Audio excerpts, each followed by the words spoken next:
안녕하십니까. 안 교수의 바깥세상 톡톡입니다. 재미있는 기사가 났습니다. China is secretly worried. Trump will win on trade.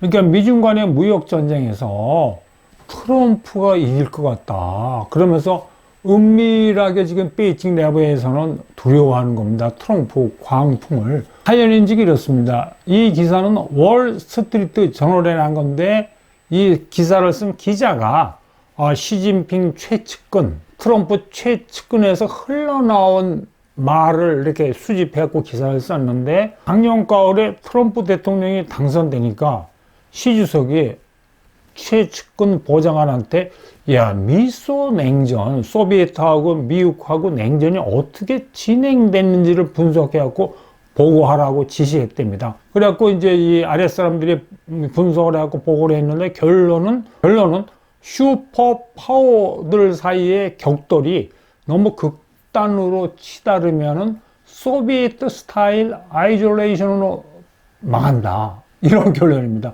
그러니까 이 보고를 받은 베이징의 지도자 입장에서는 심각하죠. 그러면서 이제 은근히 생각하기를, 이거는 그 외신에서 나온 기사를 제가 그대로 말씀드린 겁니다. 야, 이거 트럼프 대통령이 취임하더라도 미중 패권 전쟁, 무역 전쟁이 극단으로 치달으면 안 되겠구나. 섣불리 트럼프와 싸우지 말아야 되겠다. 잘못하면은 제2의 주계 장막에 갇히겠다, 중국이.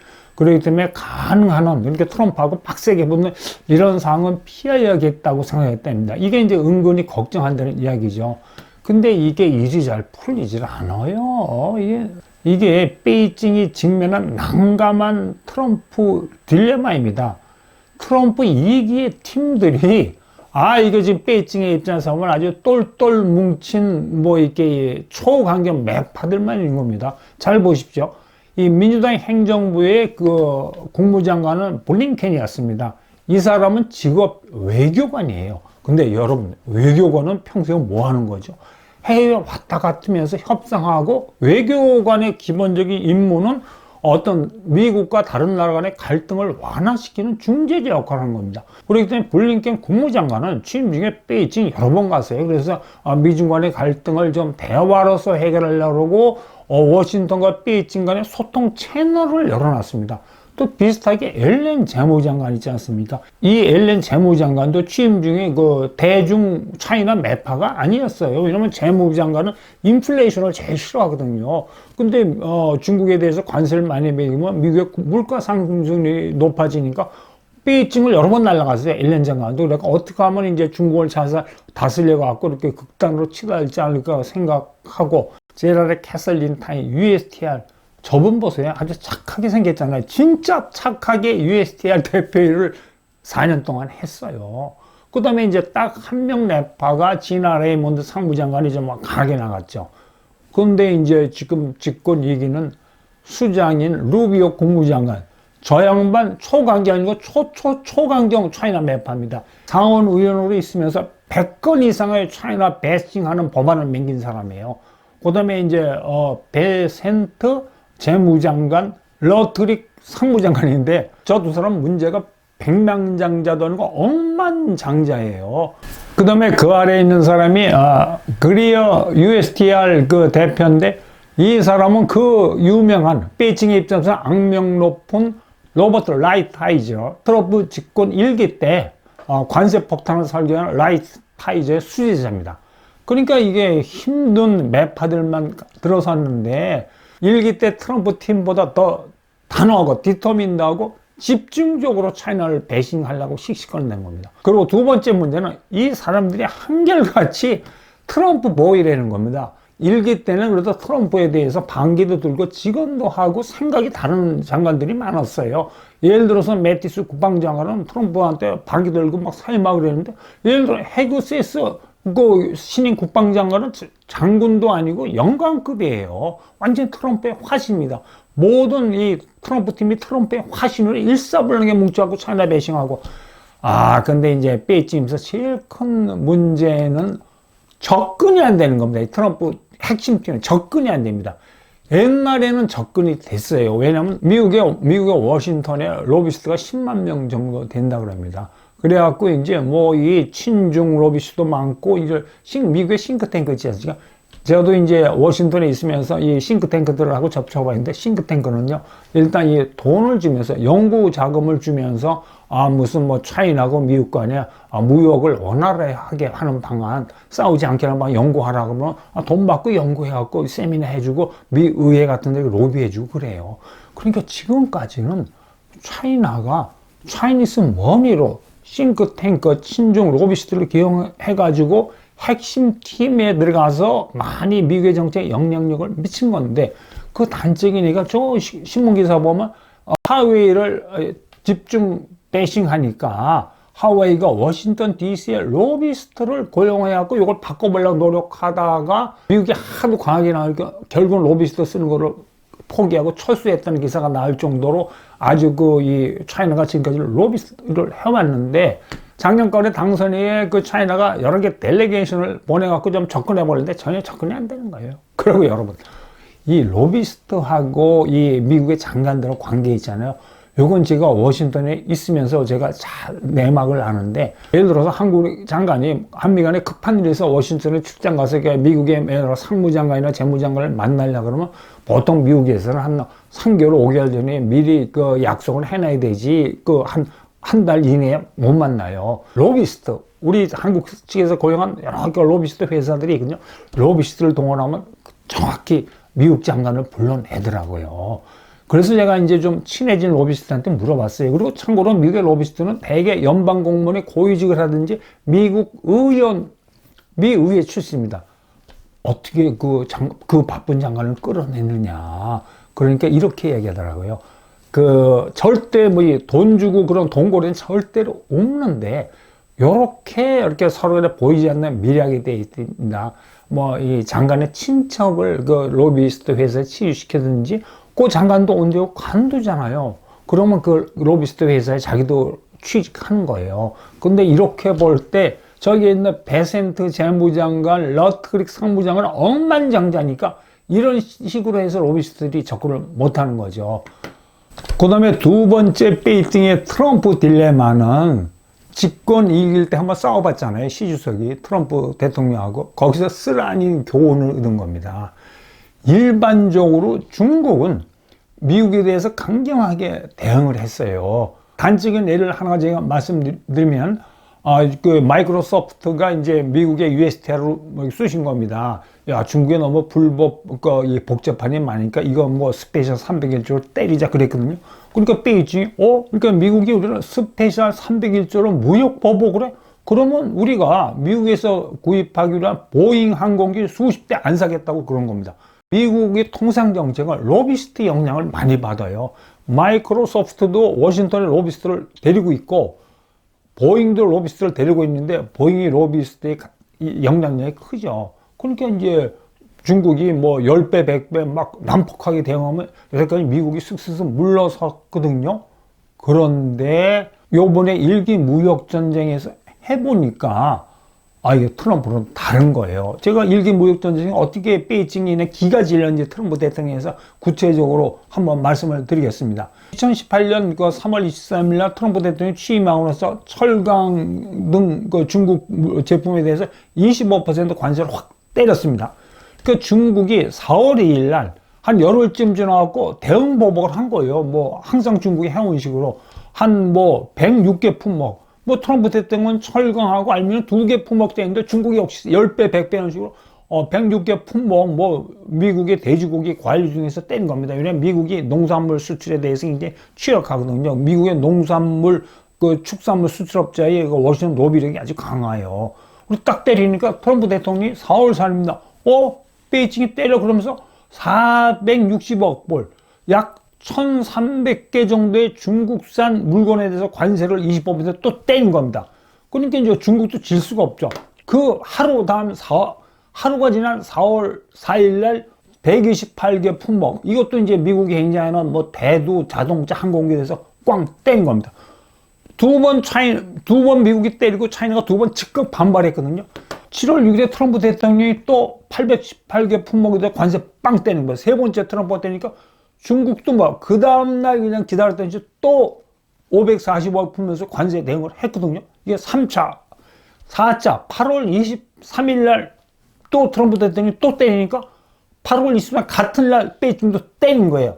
이 정도 때리면 워싱턴이 손 들고 나갈지 알았는데 이제 문제는 9월 24일 날 미국이 무려 2천억 불, 6천 개 품목에서 관세를 빵 때렸는데 베이징이 대응을 못하는 겁니다. 중국이 미국에서 수입할 건 저 그래프에서 보지 적으니까 때릴 실탄이 없는 거예요. 그래서 베이징이 속으로 야 쟤네들하고 도저히 안 되겠다.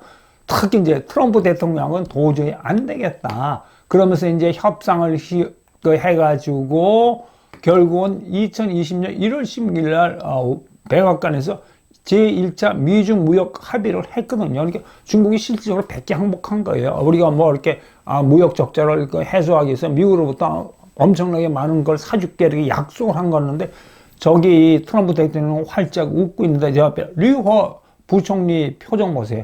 완전 씁쓸한 표정이 되거든요. 약간 굴욕적인 협상하거든요. 여기서 그 느낌을 얻었기 때문에 지금 이 트럼프 대통령이 취임 후에 2월 달에 10% 때리고 그다음 3월 4일 날 10% 때리는데 중국이 대응하는 거 보면 제가 보기에 미지근하게 대응해요. 일본 농산물 품목에서 10% 최대 15% 때리는데 제가 보기에 과거의 중국이 아니에요. 특히 1차 무역전쟁에서 하던 그 중국이 아니고 최면 치료용으로 이렇게 살살살 때리고 있는데 왜 그러냐 하면은 지금 중국이 경제 위기잖아요. 베이징이 확실히 옛날 미국하고 통상하면서 알고 있는 거는 미국의 지도자는 두 가지 종류가 있어요. 중국이 세게 때리면 싹 엎드리는 미국의 지도자 있고 세게 때리면 더 날뛰는 미국의 지도자가 있는데 도널드 트럼프는 후자라는 걸 충분히 베이징이 아니까 지금 이 경제도 국내 경제도 나쁘니까 이 베이징이 방어적으로 트럼프에 대해서 통상 정책을 하고 있다고 이제 전문가들이 이야기하고 있습니다. 이 베이징의 방어적인 이유가 뭐냐면 1차 무역 전쟁을 이렇게 분석을 해보니까 이게 미국의 피터슨 국제경제연구소가 분석한 건데 만약에 이렇게 관세 전쟁을 해갖고 무역이 3분의 1씩 감소가 되면은 미국은 약 한 25만 개 일자리가 날아가는데 중국은 400만 개 일자리가 날아가니까 더 중국이 더 손해가 크다는 걸 이제 경험적으로 안 겁니다. 캠페인 기간 동안에 트럼프 대통령이 차이나 베이징을 많이 이야기했잖아요. 뭐 60% 관세 매기겠다 그러니까 이제 베이징은 바짝 조른 게 1월 20일 날 취임하자마자 막 차이나 베이징에 대한 대통령 행정명령이 쭉쭉쭉 나올 줄 알았는데 차이나 베이징을 안 하고 뭐 불법 이민, 우크라이나 종전, 가자 주고에 대해서 막 얘기하니까 약간 베이징이 취임 전에 은근히 기대했답니다. 트럼프 대통령이 달라졌구나. 집권 일기처럼 강하게 안 하겠구나. 저는 캠페인 용이라고 생각했는데, 이거 3월 4일 날 베이징 그런 꿈이 깨졌죠. 그러니까 요번 얼마 전에 양회에서 리창 총리가 끝까지 싸우겠다. 지난 30년 동안 중국의 번영을 유지해온 이거는 바뀌지 않는다. 큰 흐름은 바뀌지 않는다. 차이나는 미국이 아무리 후려치더라도 금년에 5% 성장하고 미국의 압력에 대해서 끝까지 싸우겠다고 이야기하고 그 다음에 시진핑 주석은 더 자신만만하죠. 차이니스 에코노미 이제 스트롱, 우리는 강하다. 절대로 미국에 굴복하지 않겠다 그러면서 이제 최근에 내세운 게 기술 굴기.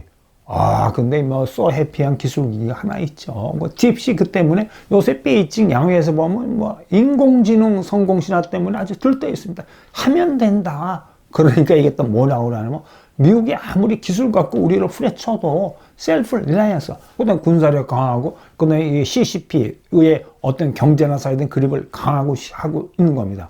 그러니까 이게 잘못하면 소련용 고립형으로 갈 수 있는 어떤 위험 요소를 안고 있는 거죠. 그런데 문제는 똘똘 뭉친 워싱턴의 트리오입니다.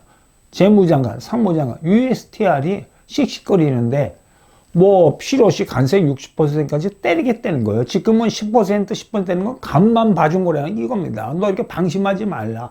그리고 또 이제 중국이 바싹 당황하는 게 중국 조선공업이 세계를 빠른 속도로 장악했거든요. 지난 민주당 정권 때는 뭐 이 반도체 이런 거 후려잡겠다는데 중국 조선공업 후려잡겠다고 완전 칼자루 확 빼고 지금 301조 발동하는데 이제 얼마 후에 공청회가 나면 확정되면 이제 중국 조선 사람이 지금 난리 나고 벌써 세계 새로운 시장, 조선 시장이 막 요동치고 있습니다.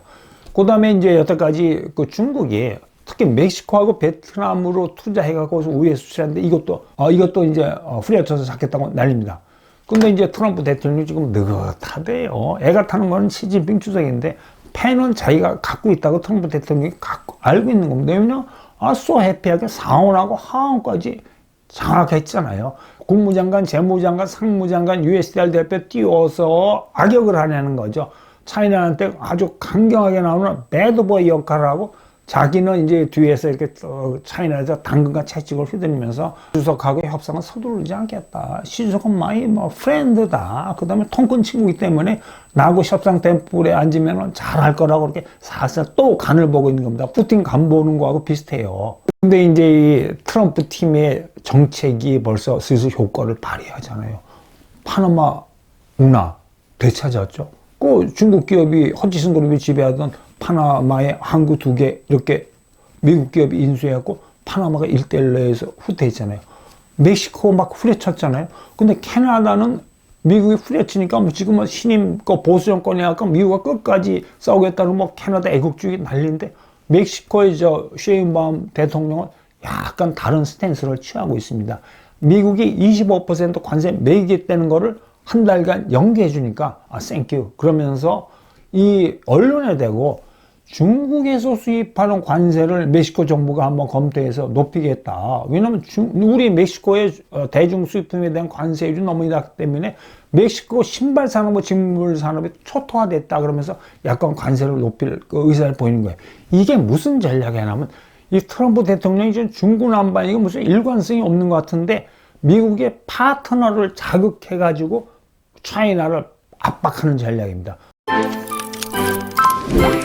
요즘 이렇게 국내외 언론을 보면 트럼프 대통령에 대한 부정적인 이 평가가 많이 나옵니다. 그간에 세계 경제의 번영을 이룩한 자유무역 체제를 왜 트럼프가 붕괴시키려고 그러냐, 뒤흔드느냐. 보니까 지금 베이징은 계속 현재 글로벌 트레이드 시스템을 유지하자고 얘기합니다. 베이징으로서는 절실한 문제예요. 국내 과잉 생산이고 국내 경제 위기 때문에 수요가 없기 때문에 해외로 밀어내지 않으면 금년에도 5% 못하는 겁니다. 근데 지금 미국의 생각, 특히 도널드 트럼프 대통령의 생각은 야, 미국이 속았다. 미국의 전임 대통령들이 바보 같은 차이나 드림을 가졌다. 차이나 드림이 이게 뭐냐면 중국을 WTO에 가입시켜갖고 WTO 체제 속에서 자유무역을 하면 경제가 성장하면 자연스럽게 미국을 형님으로 모시는 자유민주주의 국가로 변할지 않는데 거꾸로 가지 않습니까? 트럼프 대통령이 맞을까요? 그렇지 않으면 시진핑 주석이 주장하는 게 맞을까요? 근데 우리가 착각하면 안 되는 게, 저도 국제경제학지만 자유무역은 절대적인 진리가 아니에요. 전 세계 자유무역의 역사를 보면 자유무역이 성립하기 위한 3가지 절대 존립 조건이 있어요. 첫째가 자유무역은 세계를 지배하는 초강대국의 이해관계가 맞아 떨어져야지 그게 자유무역이 유지가 돼요. 근데 트럼프 대통령은 지금 이 중국만 유리하고 현 시스템이 미국에 불리하다고 생각하니까 이게 유지가 되기가 힘든 거고. 두 번째, 자유무역의 두 번째 전제 조건은 이건 굉장히 중요한 건데 우리가 이제 간과하고 있는 게 상호주의예요. 지금 트럼프 대통령이 상호관세 매겼다니까 저건 무슨 엉뚱하게 뚱딴지 같은 행동한다고 이 언론들이 막 비판하는데 상호주의는 뭐냐 하면은 야, 미국이 시장을 개방하면은 상대국도 자국 시장을 미국 상품에서 개방해주고 상대국에 진출한 미국 기업에 대해 차별을 하지 말아야 되는 게 상호주의예요. 근데 이 상호주의를 여태까지 아까 차이나 드림 때문에 미국 전임 정부의 잘못된 차이나 때문에 상호주의를 중국 차이나에 대해서 정확히 적용을 안 했다고 지금 트럼프가 생각하니까 지금 씩씩대면서 상호관세를 부과하겠다는 겁니다.